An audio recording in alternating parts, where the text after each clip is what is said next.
प्रियंका गांधी हरिद्वार में थी और हरिद्वार में प्रियंका गांधी ने जिस कदर नरेंद्र मोदी को घेरा और खास तौर पर नरेंद्र मोदी का जो मास्टर स्ट्रोक है उसको ध्वस्त करने का काम किया।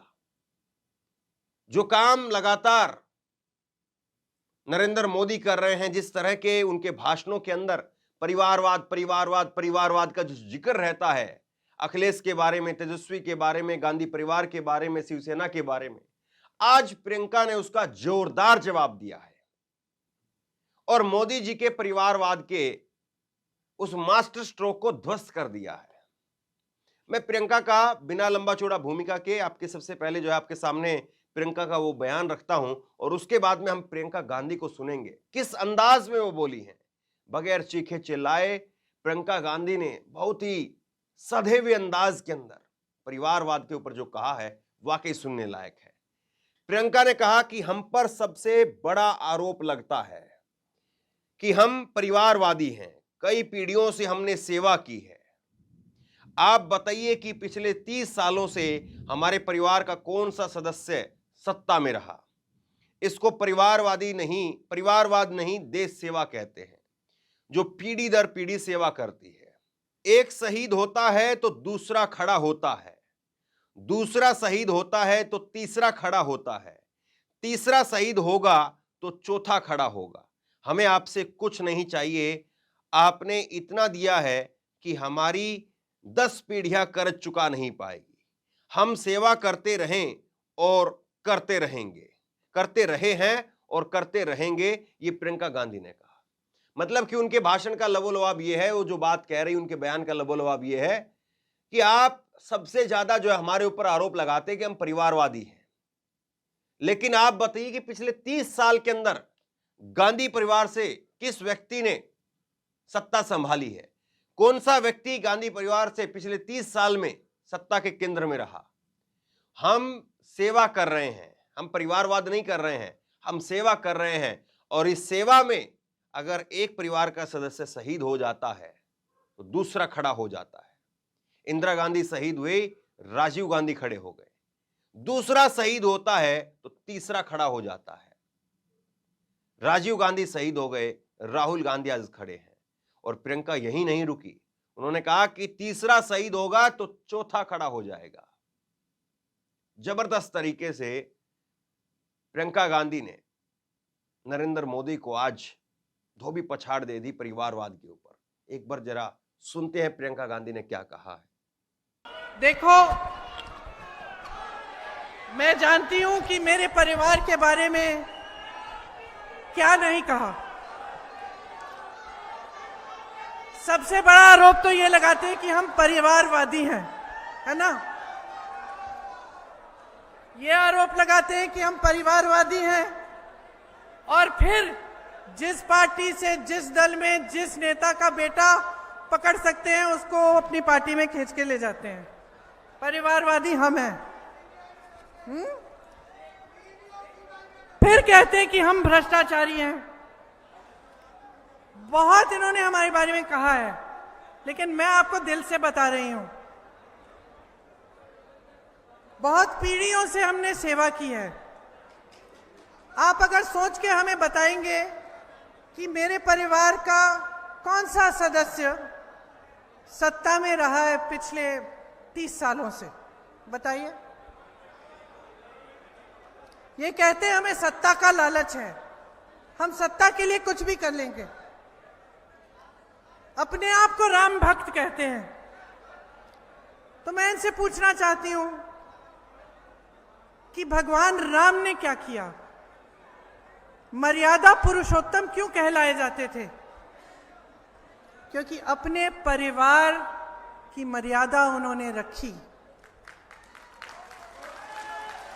अपने परिवार के असूलों के लिए लड़े, अपने परिवार की गरिमा के लिए लड़े, अपने कुल की रक्षा की और तभी उन्होंने अपने देश की रक्षा की, अपने लोगों, अपने प्रजा की रक्षा की। ये एक पुरानी हिंदू परंपरा है, ये हमारे धर्म की परंपरा है। इसको परिवारवाद नहीं कहते, इसको सेवा भाव कहते हैं, जो पीढ़ी दर पीढ़ी इस देश की सेवा करती है।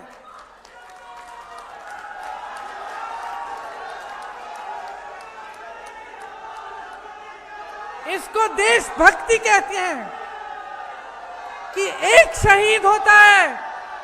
इसको देशभक्ति कहते हैं कि एक शहीद होता है तो दूसरा खड़ा होता है, और दूसरा शहीद होता है तो तीसरा खड़ा होता है, और तीसरा शहीद होगा तो चौथा खड़ा होगा। कुछ नहीं चाहिए हमें आपसे, आपने बहुत दे दिया है।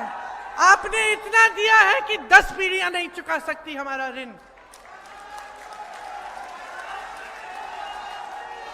आप हमें नहीं चाहते तो कोई बात नहीं, आप हमें नहीं चाहते तब भी हम सेवा करेंगे, हम मांगेंगे नहीं, हम जितना कर सकते हैं हम करेंगे। एक सच्ची आस्था होती है, एक सच्ची आस्था होती है, एक सच्ची श्रद्धा होती है। ये मोदी जी नहीं समझ पाएंगे, आप समझोगे। आप क्यों समझोगे? आप क्यों समझोगे? क्योंकि आपने सरहद पे अपने बेटों को भेजा है, इसीलिए आप समझोगे। आपके बेटे कुमाऊं रेजिमेंट, गढ़वाल रेजिमेंट के बेटे इस देश के लिए शहीद होने के लिए तैयार हैं। इस देश के लिए पीढ़ी दर पीढ़ी शहीद हुए हैं, इसलिए आप इस भावना को समझ सकते हैं, मोदी जी नहीं समझ सकते। मोदी जी ने कुछ त्याग नहीं किया इस देश के लिए, कुछ त्याग नहीं किया इस देश के लिए। त्याग आपने किया इस देश की धरती के लिए, इस देश की मिट्टी के लिए। आप समझ सकते हैं कि अगर एक परिवार इस देश के लिए त्याग करता है, इस देश के लिए शहीद होता है, उसका क्या मतलब है और उसकी दिल में कैसी श्रद्धा होगी।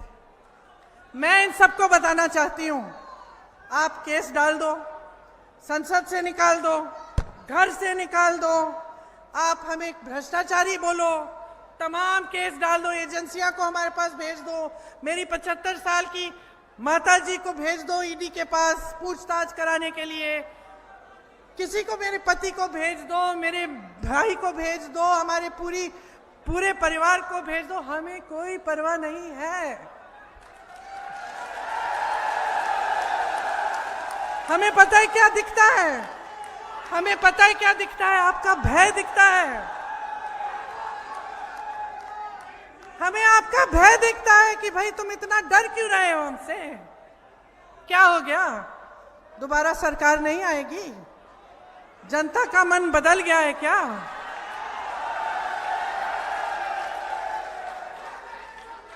अगर एक प्रधानमंत्री जिसके पास इतनी सत्ता है, उसको इस नौबत पे आना पड़ रहा है कि 2-2 मुख्यमंत्री को आपने जेल में डाल दिया, तमाम नेताओं पे आपने केस डाल दिए, रोज सुबह से शाम तक आप यही कहते कि वो भ्रष्टाचार करते हैं, ये भ्रष्टाचार। मैं ही ईमानदार हूं, खुद मैं अपनी प्रशंसा करूंगा, मैं ही एक ईमानदार इंसान हूं इस पूरे देश में, बाकी सब भ्रष्ट हैं। और आप 10 सालों में इसके लिए सत्ता में रहे हैं, आप क्या जनता को एक चीज नहीं गिना सकते कि आपने जनता के लिए क्या किया? कि आप सुबह से शाम तक सिर्फ ये भ्रष्टाचार की रट ले रखे हैं। और सबसे बड़ा भ्रष्टाचार निकला क्या फिर? Electoral bond. जैसे ही सुप्रीम कोर्ट ने कहा सूची दिखाइए, पारदर्शिता चाहिए हमें, आपको किसने चंदा दी?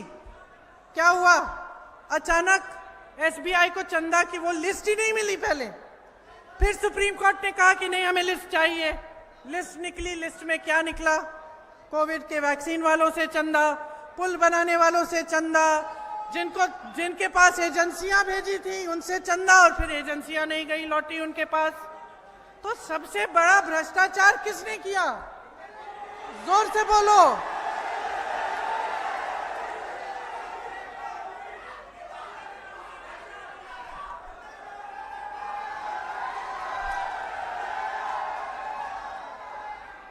तो अब और कुछ बचा नहीं, चुनाव आ गए, काम के बारे में तो आपने बोलना नहीं है कि हमने क्या किया क्या नहीं किया।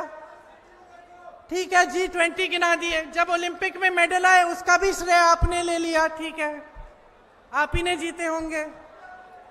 अब बचा क्या है? बचा यही है ना कि जनता का ध्यान इन चीजों पे डालो जिनसे उनका जज्बात जुड़ा है।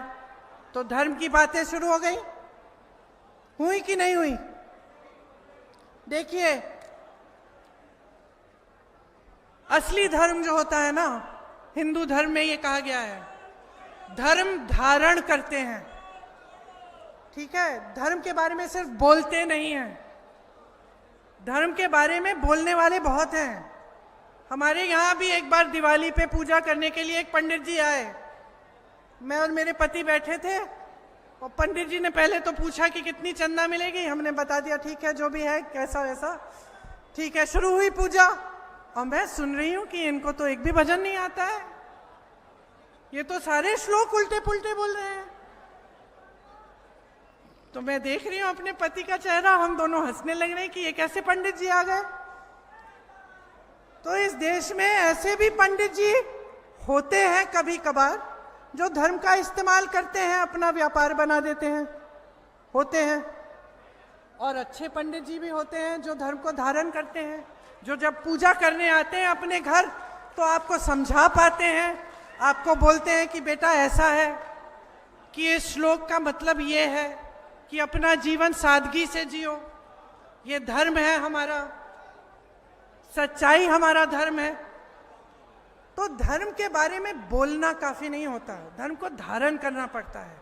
अगर आप कहते हो कि आप धार्मिक इंसान हो और आप मंच पे खड़े होकर जनता को रोज रोज झूठ बोलते हो, तो आप धार्मिक इंसान नहीं हो। तो आप धर्म का इस्तेमाल कर रहे हो अपनी राजनीति के लिए, आप धर्म का इस्तेमाल कर रहे हो सत्ता के लिए। आप माता के उपासक नहीं हो, आप सत्ता के उपासक हो। नवरात्रि चल रही है, बहुत खुशी की बात है कि आज के दिन में रामनगर भी गई, जहाँ पे मेरा एक पुराना छोटा सा मंदिर है जिसके प्रति मेरी श्रद्धा है, और आज यहाँ हरिद्वार आई हूँ। नवरात्रि के समय चुनाव चल रहा है, तो उसका मतलब क्या है? जो असली धार्मिक व्यक्ति है वो आपके सामने सच्चाई ही रखेगा। जो नकली धार्मिक व्यक्ति है वो धर्म की बातों पर आपको उकसाने की कोशिश करेगा, आपके जज्बातों को उभारने की कोशिश करेगा ताकि चुनाव में उसका फायदा हो। अब ये बात आपको समझनी पड़ेगी। हम तो समझाते समझाते थक गए हैं। आपको जागरूक बनना पड़ेगा। 10 सालों से आप देख रहे हैं, सब आपके सामने हो रहा है, आपकी आंखों के सामने, और आपका जीवन संघर्षों के दलदल में है। महंगाई का सामना नहीं कर पा रहे हो, बेरोजगार हो, मुश्किलों में हो, लेकिन आप सच्चाई को पहचान क्यों नहीं रहे हो? यही मेरी आपसे सबसे बड़ी शिकायत है। पहचान लो सच्चाई को, और कहीं नहीं है, आपके जीवन में है। आपके जीवन का जो अनुभव है ना, वही सत्य है, वही सत्य है। हिंदू धर्म के सब गुरुओं ने यही कहा है, तुम्हारे जीवन के अनुभव में ही सत्य है, उस सत्य को पहचानो। आज मैं कह रही हूं कि इस देश का सत्य इस देश की जनता के संघर्ष में है। इस देश की जनता को पहचानना पड़ेगा, आपको उठना पड़ेगा, आपको जागना पड़ेगा। जागो, बहुत हो गया है ये। जागो और तय करो कि इस बार जो सरकार आप लाओगे वो आपकी सरकार होगी। वो एक ऐसी सरकार होगी जो आपके लिए काम करेगी, जिसकी स्कीम आपके लिए बनेगी, बड़े बड़े उद्योगपतियों के लिए नहीं, जो आपके लोन माफ करेगी, आपके कर्ज माफ करेगी, बड़े बड़े उद्योगपतियों के सिर्फ नहीं। तो आप समझ लीजिए कि अब समय आ गया है। अगर आज आप नहीं जागोगे, 5 साल और आपको भुगतना पड़ेगा। आप अच्छी अच्छी चीजें देखोगे, लेकिन आपका जीवन नहीं बदलेगा। और मैं आपसे पूछना चाहती हूँ, सच्चाई बताओ मुझे, इन 10 सालों में कितना बदलाव आया आपके जीवन में? खुश हो? खुश हो? नहीं।